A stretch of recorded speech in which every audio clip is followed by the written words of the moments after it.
இடும்பன் அகஸ்திய முனிவரின் சீடர்கள் ஒருவர். அகஸ்தியர் ஒருமுறை தனது வழிபாட்டிற்காக கையிலை சென்று, அங்கு முருகனுக்கான கந்த மலையிலுள்ள சிவசக்தி சொரூபமான சிவகிரி, சக்திகிரி எனும் இரு மலைகளையும் கொண்டு வரும்படி கூறினார். அகஸ்தியரின் கட்டளை கிணங்க, இடும்பனும் கையிலை சென்று இவ்விரு மலைகளையும் இருபுறமும் தொங்க காவடியாகக் கட்டி எடுத்துக் கொண்டு வந்தான். முருகன் இவ்விரு கிரிகளையும் திருவாவினன்குடியில் நிலைபெறச் செய்யவும் இடும்பனுக்கு அருளவும் விரும்பி ஒரு திருவிளையாடலை நிகழ்த்தினார். இடும்பன் வழி தெரியாமல் திகைத்த போது முருகன் குதிரை மேல் செல்லும் அரசனைப் போல் தோன்றி இடும்பனே, ஆவினன்குடிக்கு அழைத்து வந்து சற்று ஓய்வெடுத்துச் செல்லும்படி கூறுகிறார்.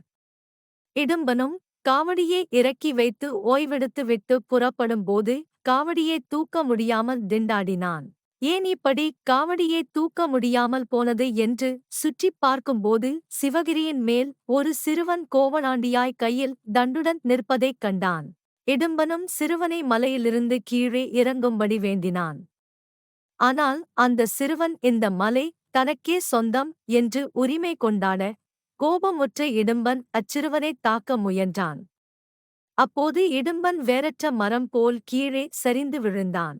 இதைக் கண்ட அகஸ்தியர் மற்றும் இடும்பன் மனைவியுடன் சென்று வேண்ட, முருகன் இடும்பனுக்கு அருளாசி புரிந்ததுடன் இடும்பனை தனது காவல் தெய்வமாகவும் நியமித்தார்.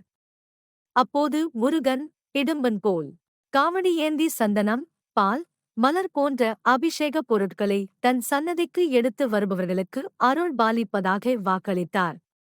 அப்போது முதல் முருகனுக்கு இந்த காவடி எடுக்கும் வழக்கம் வழக்கமாகிவிட்டது.